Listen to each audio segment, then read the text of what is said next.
The first warning came as a bloodless transmission to the Galactic Council. A polished diplomatic statement wrapped around an act of murder so arrogant it was almost elegant. The Avaran Imperial Fleet had seized the Terran hospital convoy, Mercy of Dawn, in neutral space, executed its marine escort under interstellar inspection law, and informed Earth that 10,000 civilian patients would be returned when humanity learned its place. The chamber on Aster Prime went silent when the footage ended. No one spoke for several seconds. On the central projection, the last image still hung in the air like a wound that refused to close. Terran medics, kneeling with their hands behind their heads, white emergency lights strobing across decks smeared with red, while an Avaran boarding commander in black ceremonial armor informed them that primitive species did not possess sovereign rights beyond their gravity wells. Then he shot the convoy captain through the throat for interrupting him. The council expected outrage. They did not expect restraint. Earth's delegation did not shout. Ambassador Ilara Voss did not pound the table or threaten war.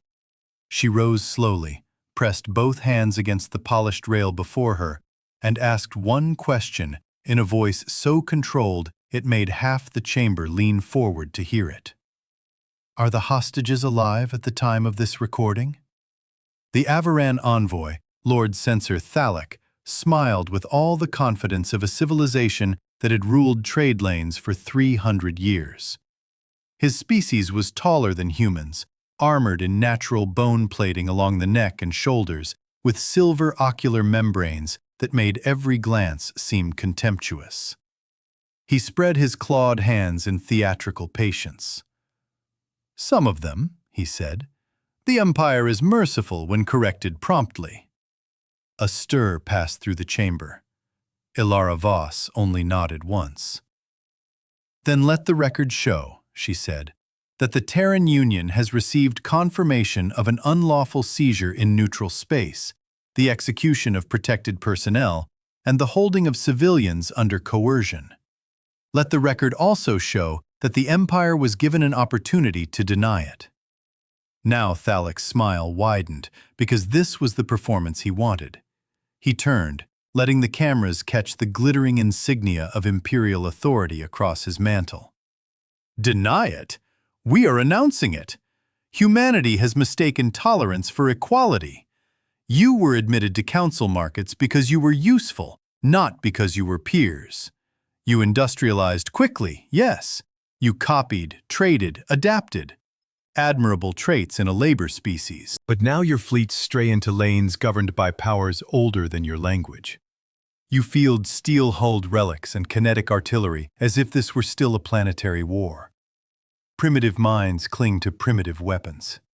A few delegations shifted uncomfortably. Others looked away.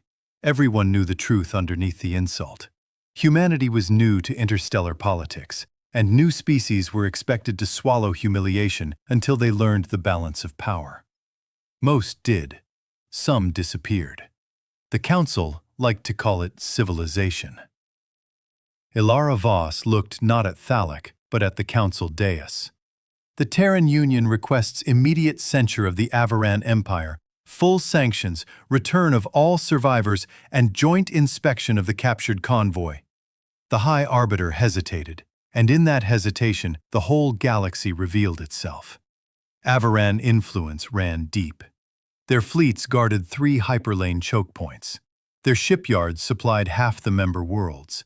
Their credit syndicates held council debt. To condemn them meant risk. To condemn humans meant nothing. The Arbiter's frills flattened. The Council will review the matter. There it was, delay, procedure, time bought with other people's dead. Thalek gave a shallow bow toward the human delegation, a gesture so insulting it almost passed for courtesy. Review carefully. The Empire will retain the vessel until reparations are discussed. Consider it a lesson in jurisdiction. Ilara Voss stared at him for a long moment, then touched 2 fingers to the rail beside her console. Somewhere, hidden in the folds of diplomacy, a message left the chamber at lightspeed priority. Very well, she said. Earth has reviewed the matter too. She walked out before the session adjourned.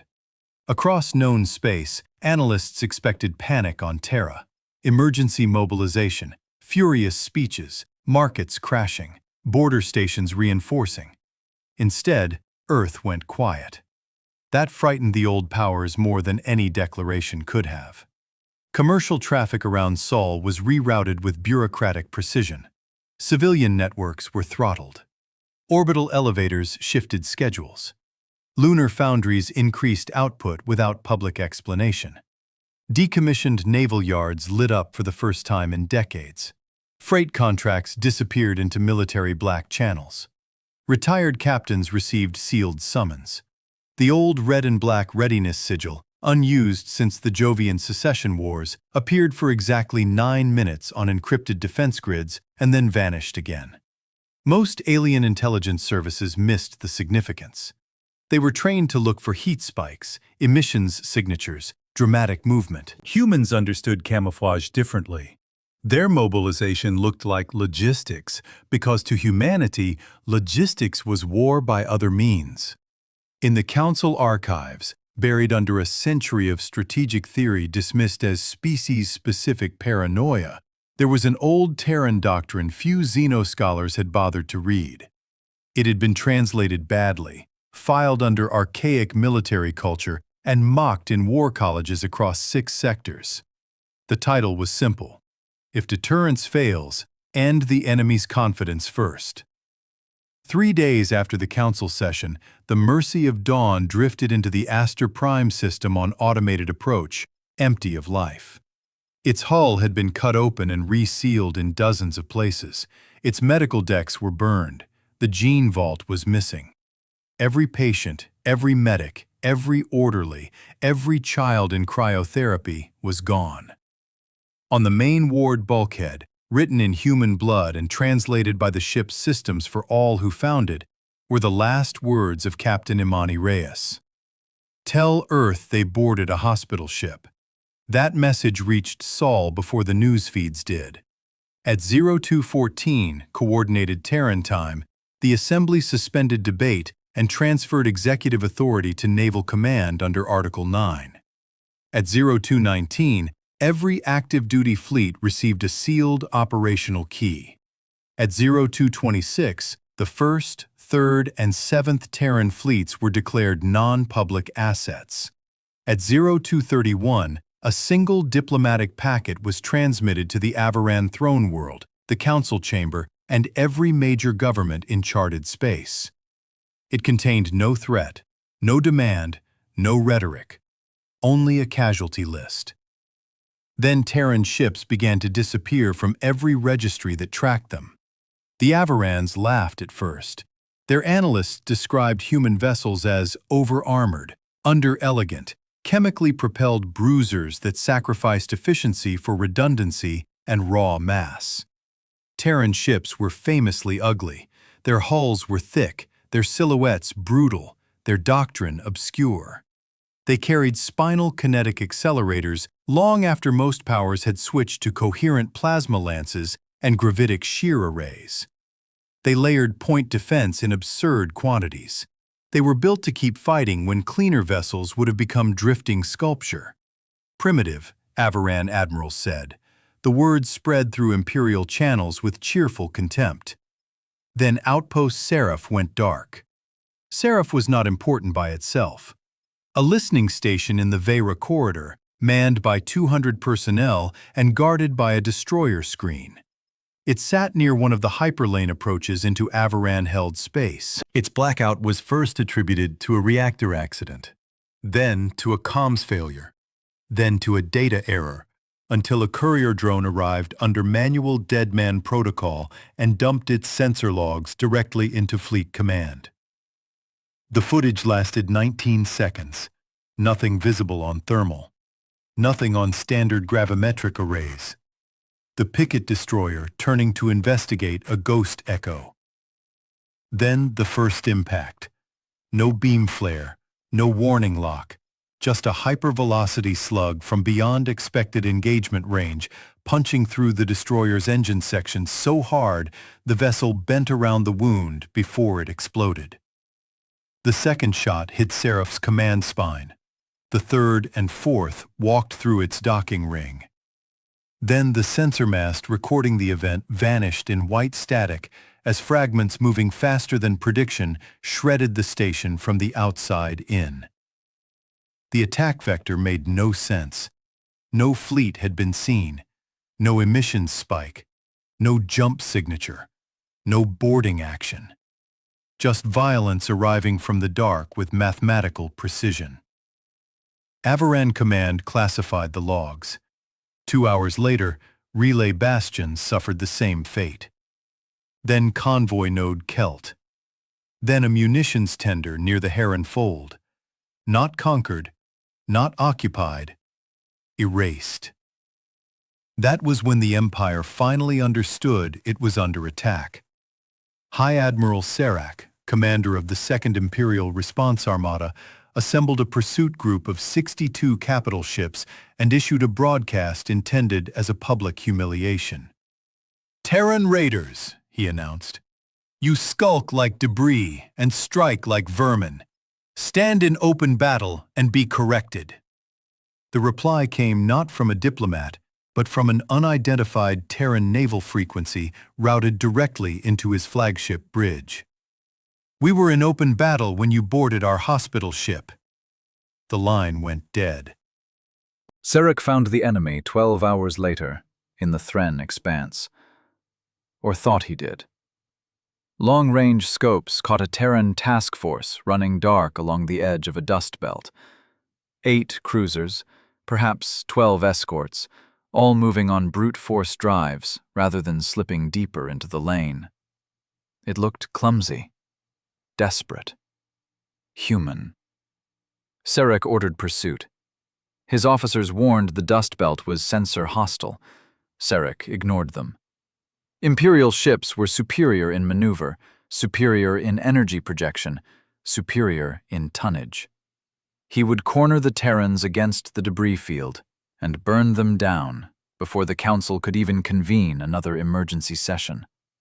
What his officers did not know, because no alien power had ever taken Terran strategic history seriously enough to model it, was that humans had spent 5 centuries fighting inside cluttered environments where line of sight, fragmentation, and bad data killed faster than enemy fire. Asteroid belts, ring shadows, Luna junk storms, debris fields after orbital bombardment. Their naval academies taught chaos as terrain. The retreating task force was bait. When the Second Armada entered the belt, the first mines ignited, not with explosions, but with shaped bursts of ionized scrap and signal wash, blinding forward grids and flooding targeting systems with false returns. Moments later, the dust itself moved. Hidden mass drivers anchored to dead rock began firing from pre-sighted positions. Kinetic storms slashed through escort screens. Avaran beam lances snapped toward ghost targets, while Terran cruisers, half buried under thermal baffles and rock camouflage, rolled out from impossible angles and hit engines, sensors, and comms masts in disciplined sequence. They did not go for the largest ships first. They went for cohesion. Serac watched his formation disintegrate in layers. Frigates lost command uplinks. Carriers lost screens. Battleships lost targeting solutions. Then the torpedoes came, not glowing with elegant plasma wake, but cold, silent, and wrapped in ablative stone shells that made them look like debris until they were almost at contact range. Primitive weapons, the Empire had said. There was nothing primitive about impact at 20 kilometers per second. By the time Serac ordered full withdrawal, 3 capital ships were breaking apart, 9 more were crippled, and every surviving officer on his bridge understood the truth they had been too proud to consider. The Terrans had not shown them their fleet yet. They had shown them a hand. Panic did not arrive all at once. It spread through the Empire disguised as confusion. Supply convoys began rerouting without authorization. Colonial governors demanded additional garrisons. Merchant insurers suspended travel through lanes that had been considered immortal under Avaran protection. Then the first Throne World investors pulled holdings out of Imperial shipyards. Markets were never patriotic for long. The Council convened emergency hearings and demanded both sides de-escalate, as if one side had not opened negotiations by massacring civilians. Several member states proposed mediation. None volunteered ships. Ambassador Ilara Voss returned to the chamber only once during those early days. When pressed by the High Arbiter to clarify Earth's military objectives, she answered with terrible simplicity. "We intend to recover our people, identify every officer involved, dismantle the command structure that authorized the seizure, and ensure this cannot happen again." "That sounds like war," said a nervous delegate from the Iliene Combine. Voss met his gaze. "It sounded like law when they did it to us." Then she left them to their silence. What happened next became mandatory study in every war college that survived the decade. Terran Fleet Command launched no grand invasion, no cinematic charge toward the Imperial core. Instead, they cut, mapped, isolated, and measured. Hyperlane buoys were sabotaged. Fuel depots vanished in precision strikes. Automated foundries suffered cascading failures after cyberwar packages hidden years earlier in civilian software exchanges activated inside Avaran logistics architecture. Prison barges were intercepted. Frontier fortresses found themselves resupplied with false coordinates that sent them waiting into empty space. Humans did not waste motion. They made the Empire spend itself. And always, just when Avaran admirals thought they had fixed the pattern, another layer emerged. A relief flotilla dispatched to the Varkesh colonies found its escorts detonating from within after boarding drones, seeded their maintenance bays with ferromagnetic dust and microcharges weeks earlier. A battle squadron that jumped to defend the Morn Gate discovered the navigation lattice there had been altered by covert Terran teams, leaving 2 heavy cruisers to emerge half inside the gravity well of a shattered moon. A public victory broadcast from Governor Marshal Seth ended mid-sentence when the station behind him lost pressure to a railgun round fired from beyond what Avaran doctrine considered viable combat range. There was still no mass civilian bombings, no planetary terror strikes, no indiscriminate slaughter. That made it worse. Humanity was not raging, it was prosecuting. Within a month, the Empire had gone from contempt to fury. Within 6 weeks, from fury to fear. The breaking point came at Jask Hollow. Imperial intelligence finally uncovered what it believed was the core Terran battle group, the First Fleet under Admiral Naomi Ward, hiding in the dead volume beyond a collapsed neutron route. Every major remaining Avaran force was ordered to converge. If they could crush Ward, they could break Terran momentum, salvage prestige, maybe even dictate terms. So they massed, hundreds of hulls, dreadnoughts, carriers, line cruisers, siege monitors, enough firepower to sterilize moons. The Council begged Earth not to escalate. Earth did not answer. When the combined Imperial Armada entered Jask Hollow, they found Ward waiting. The first Terran fleet hung in the void, like a wall built by engineers who hated ornament. Black hulls, scarred plating, weapons ports shuttered, formations tight enough to suggest confidence and loose enough to imply traps. At the center stood the flagship TNS Resolute, its bow marked by impact scars, polished but not erased, as if memory itself had been welded into the metal. Open-channel hails were exchanged. For the sake of history, both sides recorded them. High Admiral Serac, dragged from disgrace to command one last gamble, appeared on the central feed. His crest armor was cracked from the Thren disaster, though he had not replaced it. Perhaps he thought it made him look seasoned. Perhaps he had begun to understand symbolism. "You cannot win this," he said. "Not here." Admiral Naomi Ward sat in a plain command chair with no ceremonial backdrop, only the dim blue of tactical plots behind her. She was gray-haired, expressionless, and looked more like a systems engineer than the most feared naval commander in known space. "No," she said. "You could have." Serac's mandibles twitched. "Surrender the hostages. Issue for adjudication. Withdraw. Preserve your species." Ward's eyes did not move. "Return them." For the first time, Serac hesitated. It was small, but it was there. "They are no longer under fleet authority." Ward leaned forward by less than an inch.